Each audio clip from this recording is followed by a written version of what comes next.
look, we want a contract. We want a legitimate contract. We want one that's respectable, one that we can live with. We're not going to be pushed around.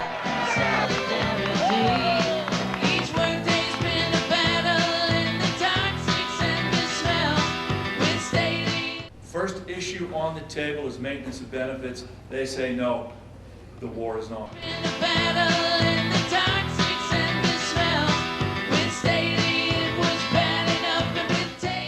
They expected to break the ILWU financially under Taft-Hartley.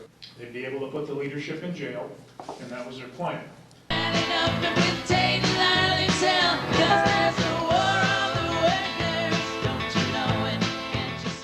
From technology to jurisdiction, they were out to get rid of the ILWU.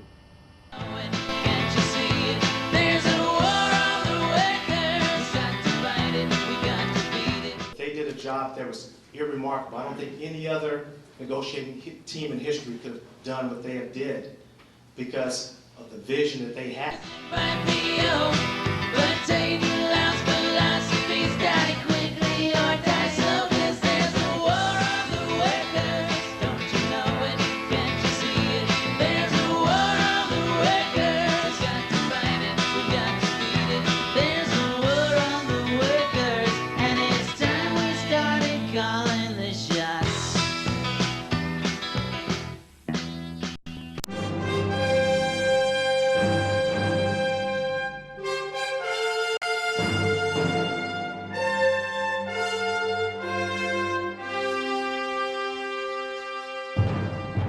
Okay, I'd like to introduce the Coast Committee. We have Joe Winsel from the Northwest. Ray Ortiz for California. International Vice President Bob McElrath. And our President, Jim Spinoza. Come on up, Jim. I think it's so important that we're doing this education seminar. This is an event, this 2002 contract, that I think must be understood. I think it's time that all rank and filers clearly understand what the negotiating team and the Coast Committee and the officers put together in this last set of bargainings to get this MOU that stands before us today.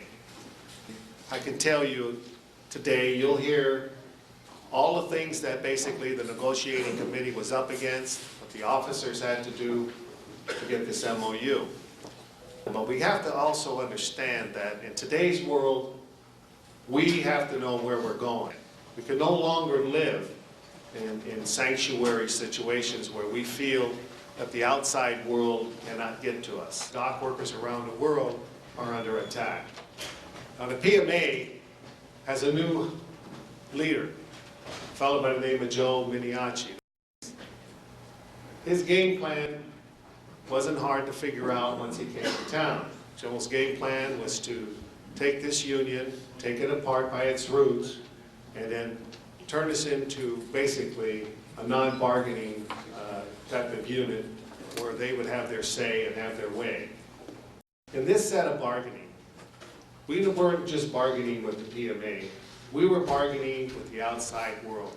I think this was probably, and I have to say, and I'm here 35 years, in my 35 years, this is probably the biggest struggle that I've seen the union go through since that early time in the 30s.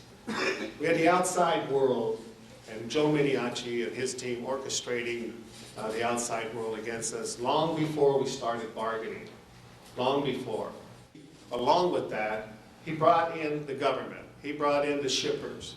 We were not just bargaining with the PMA. We were bargaining with the outside world from day one. We had the Bush administration. You'll hear about the role they played. You're going to hear about the role the shippers played. You're going to hear about 9/11 and what the Security Act and the problems we've had since 9/11. And not only did we all face the terrible tragedy of 9/11, the employers were able to try to use 9/11 and still continue to try to use 9/11 against workers in this country, and especially the ILWU. Preparation is everything. We put our committees together. We made sure that we were in contact with the doctors' associations throughout the world and in the United States, all transportation unions, the AFL. Everybody was alerted that the ILWU was going into some tough negotiations. This lockout we went through was not something that we didn't hear for the first time threatening over the table. He was putting it out into the media almost a year prior to moving into negotiations. So we were preparing for that. And we put together committees, we put together education seminars, we put together a dock workers seminar where we invited dock workers throughout the world over so that we would build, again, our communication and we would build our solidarity. In this great union that we work under in the world, in the eyes of dock workers around the world, we are number one. They look at the ILWU as big brother. They know that if the ILWU was going to come under that attack that it did, that they had no choice but to stand by us. They too clearly understand that you can't knock off the #1 union in this world and turn around and then find yourselves like you have some kind of sanctuary someplace. And our preparation was to alert them and have them at the standby, ready to do whatever was necessary if the ILWU called. And that's exactly where they were. President Hoffa with the Teamsters coming into the negotiating room, offering full support in front of the employers, telling them that an ILWU problem was a Teamster problem. They better understand that. And that was a big, big event. And the negotiating team had to deal with numerous events from the outside world on a daily basis, sometimes on an hourly basis. Got down to minutes at one time, to have to make major decisions and make the right decision. We had a great negotiating team, great officers here that led the charge with myself. When you have to sit there and you have to put your heads together and you turn around and you look at the guy sitting at the table, and you look down there and you feel confident because you got a strong team. You got a team that's dedicated to their ILWU throughout, from the bottom of their toes to the top of their heads. They're ready to do the job, and they did the job. You could be proud of what you got today because of that great job that negotiating team did. Because it helped set it up for the future.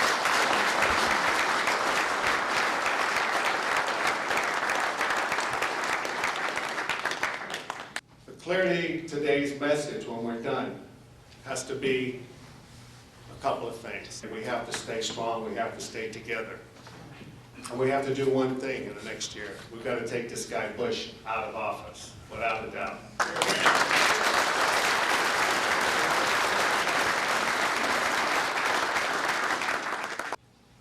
Even though the bargaining sessions are over, doesn't mean that we're not out of bargaining. All those types of situations that face us out there are still out there, hanging over our heads. The shippers associations are there. They still want their pound of flesh. They want this union pushed aside. They want to be able to have their ways.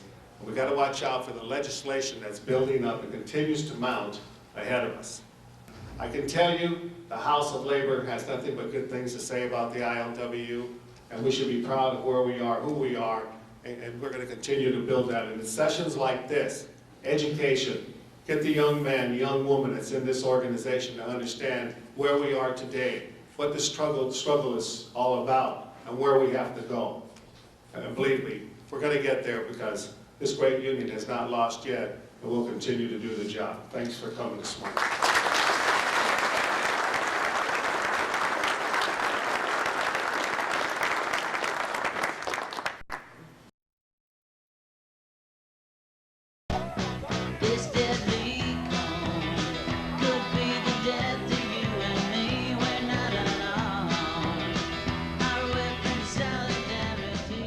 They were coming in with a very hard no, straight across the bow. We're not giving you MOP, it's time for you to give it back. You've been screwing us for 50 years, give it back. We're going to take. This is a taking session, as far as they're concerned. And that pensioner that was out there and you got monies for in the past, it's over. There is no money available for that pensioner. I attended the AFL-CIO Executive Council back in Chicago. I went back there and sat in front of their strategic committee and gave a report with Richard Trumka and John Sweeney and told them exactly where we were at, that the caucus had voted this down unanimously, that the PMA had gave us a bag of shit and we weren't going to take it. They just said, we want you to give up certain things. They held the line. They put the pressures in the game saying, you're not getting anything unless we get technology, and that was it. They came across the table and they says, we're buying you out. We don't want the clerks in the game. Clerks are gone.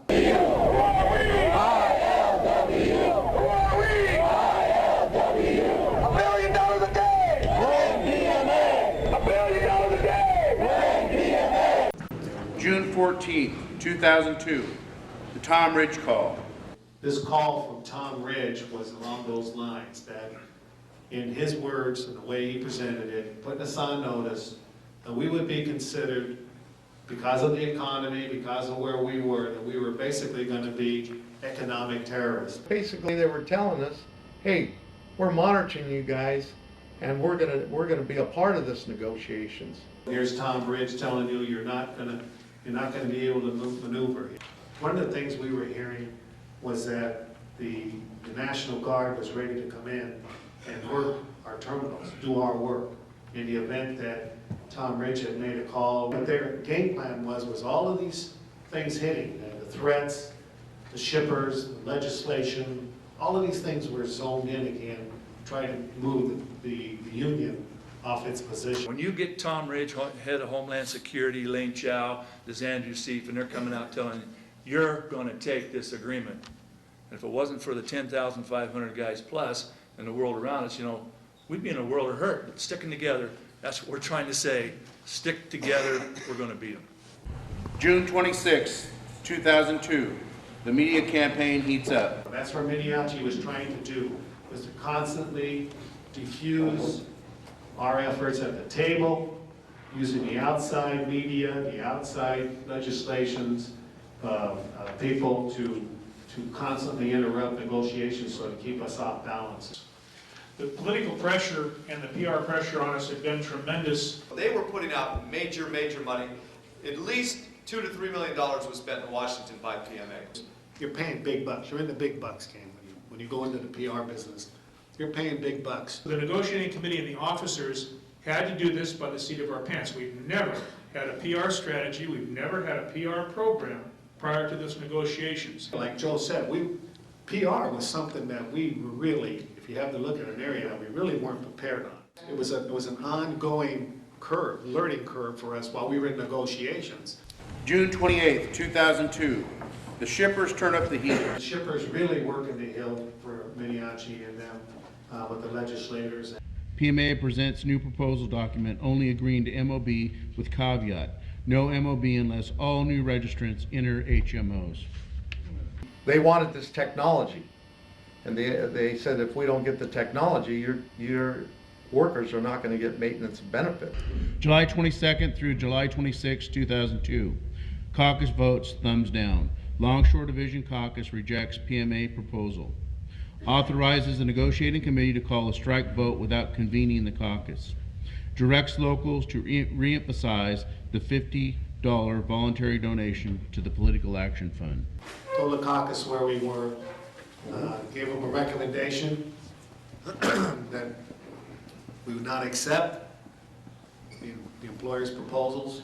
The caucus then voted it up, said, absolutely, we're with you guys. When the caucus turned around and backed up the negotiating committee, backed up the officers and says, look, you guys are doing a good job.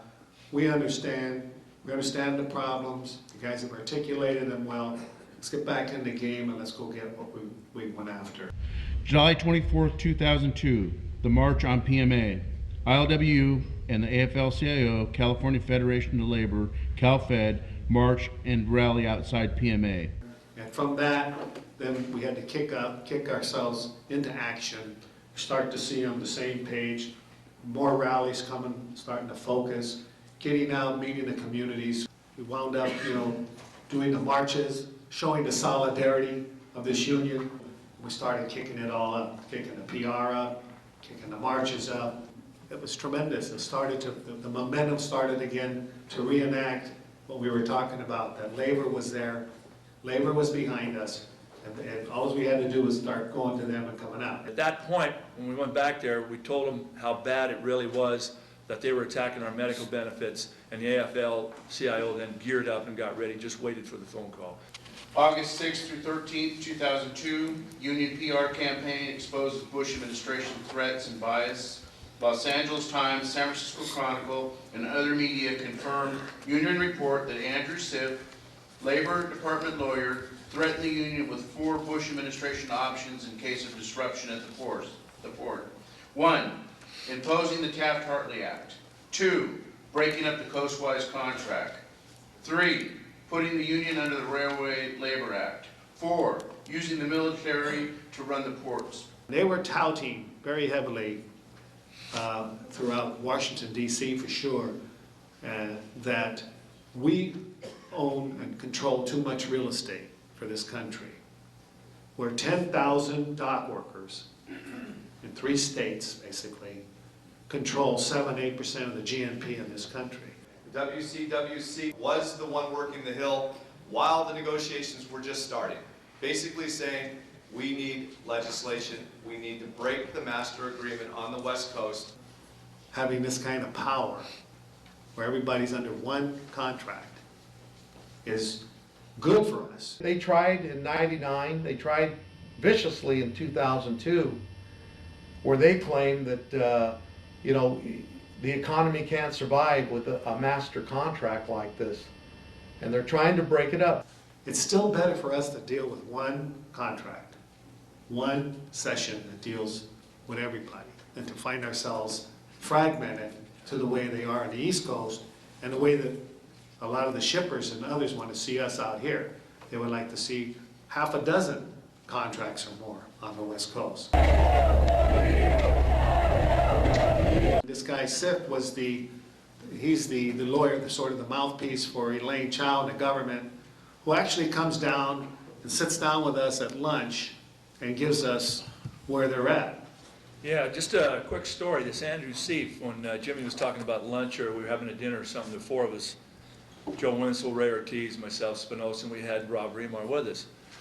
So we're eating and we're just small talking right now before he threatened us.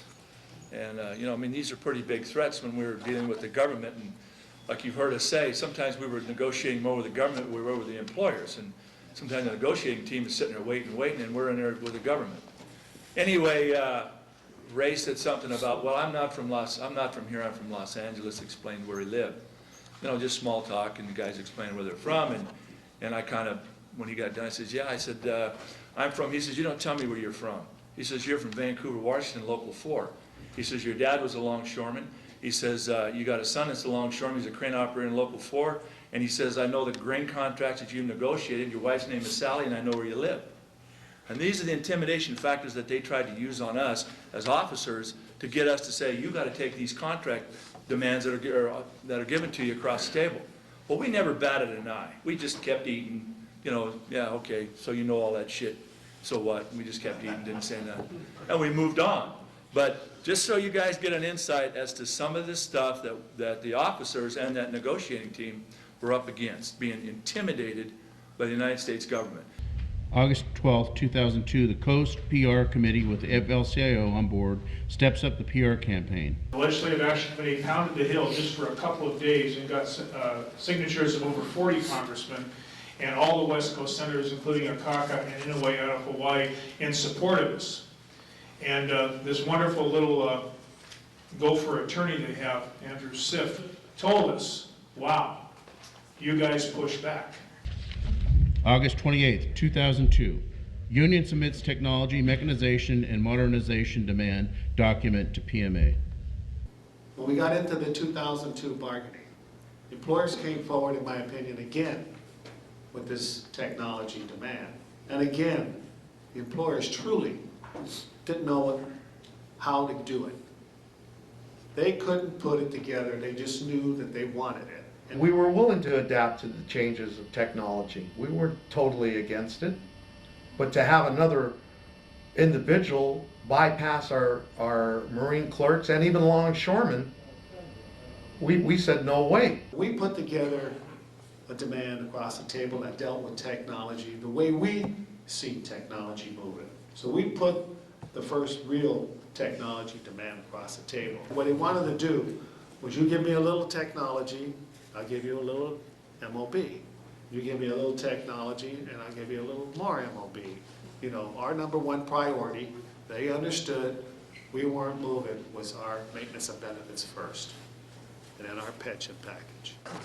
August 30th, 2002, Minnehachi pulls a bait and switch. After promising that the ILWU will gain jurisdiction over all new jobs created by the introduction of new technology, Minnehachi reverses and says no new jobs for the ILWU. This was going to come down to who makes the big mistake in the game. Once technology reared its head, the employer's side started to come undone. Why?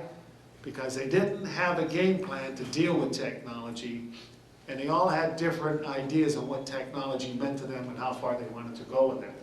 Minnehachi, when he did the bait and switch openly there, he started then, a lot of people that were on his side, even his own committee at that time, started to split. They start to unravel.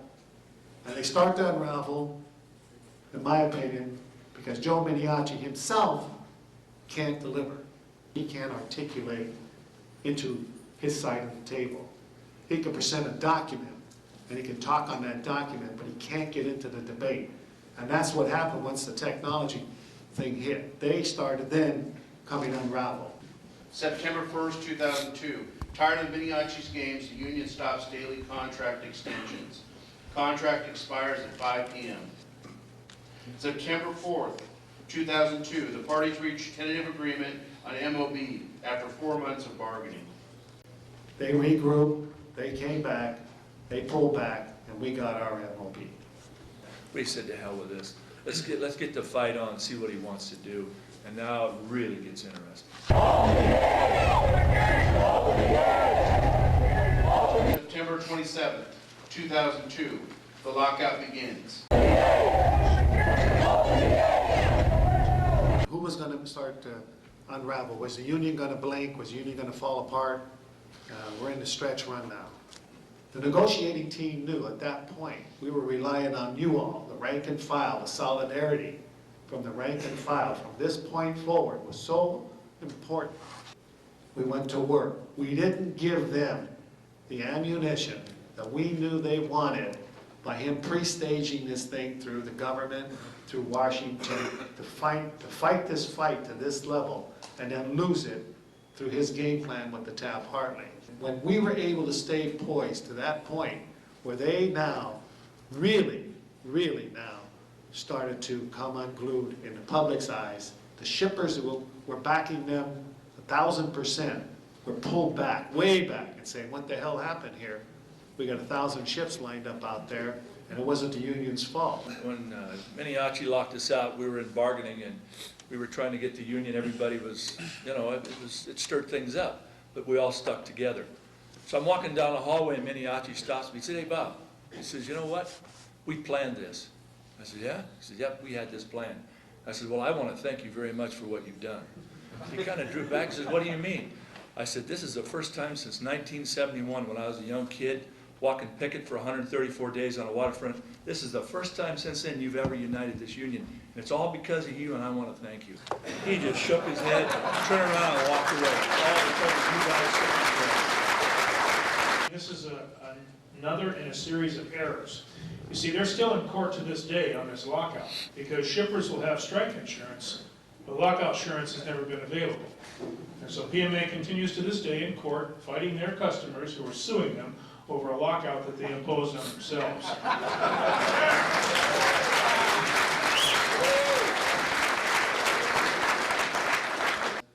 They turned the military down. When they asked if they were going to work the military, they said, Merck said no. The union said yes. Who's the economic terrorist here? Who are the bad guys here? The military gave this union an award 3 weeks ago for their commitment to that strategy, to that particular campaign.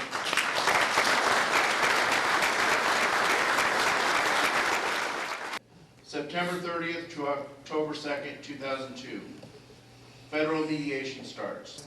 Mediator comes, Peter Herkin, and he says, look, you guys, I want you guys all to muster at my office and at the federal building, and I'm going to lay out the ground rules.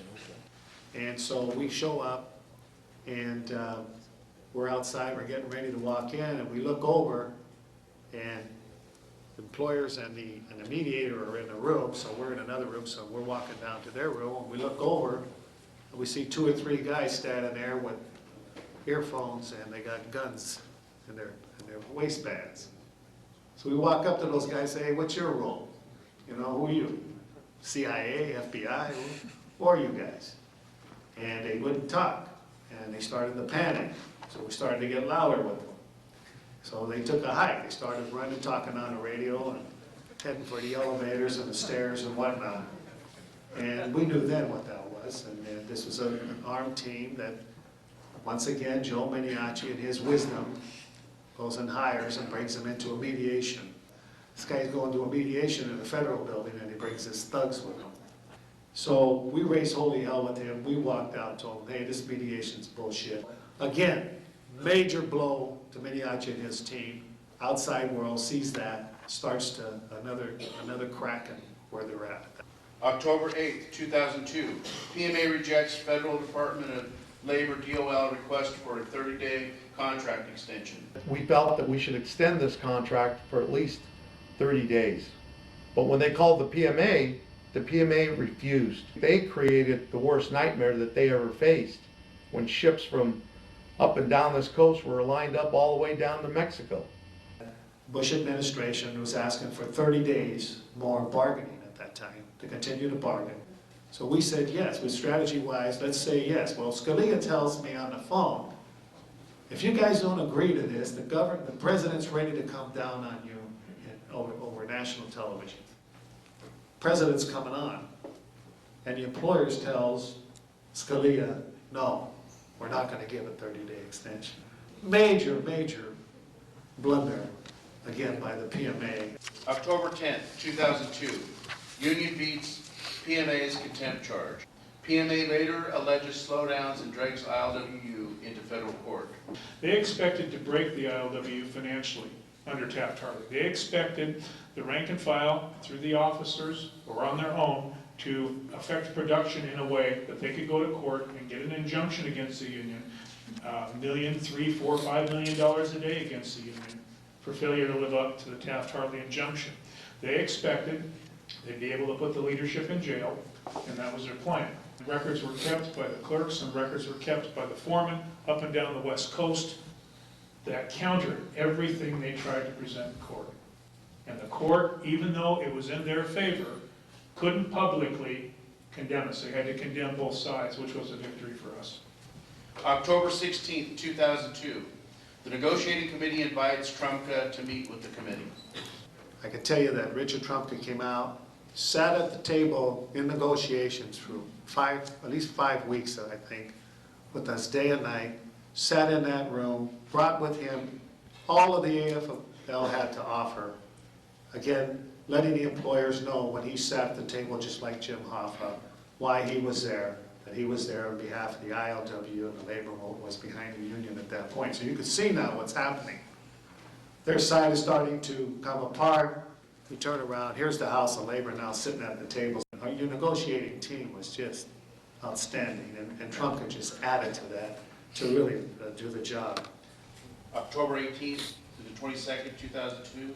Negotiating committee takes terminal tours with federal mediators for the purpose of education regarding the use of technology in the terminals. Everything now in bargaining was centered around the technology. Miniacci and the PMA going into bargaining put a heavy blitz out from the beginning that the ILWU was not willing to move over and allow for mechanization to take place on the waterfront. And one of the things that we requested is that we take the mediators, along with Richard and whoever, to the terminal operations so that the mediators would clearly understand what we're talking about. When the mediators came down, when Richard Trumka came down, and when we did that walkthrough, They threw their hands up. They could not believe the technology that existed on the West Coast. The technology had to be met in this set of bargaining.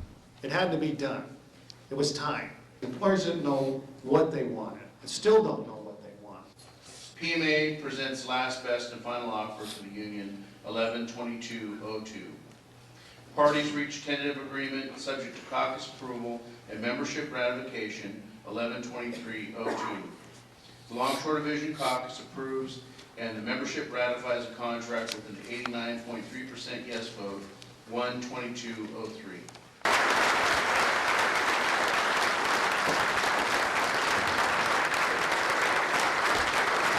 I can tell you, we might have lost rounds 2 and 3, but we got the decision at the end of the championship fight. We won. This union won. Everybody coming back understood the dynamics of where we were, what we went through, how we got there, how we changed the image of this union, and how we got a contract that came back that gives us the things that you sent us for, which is MOB, which is a hell of a pension. In spite of a biased, corrupt mainstream media, in spite of an anti-worker, anti-union, Republican administration, this division negotiated the highest pension increase in the history of American labor. We maintained our jurisdiction. We set up that we can move into new jurisdictions. We have to really take a good look at where this industry is going. You got to think out of the box.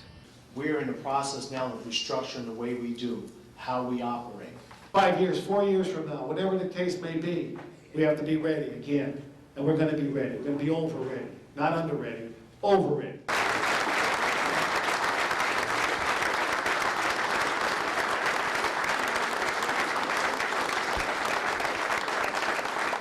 We have got to go back to our roots. We're just working people, and that's all we ever will be.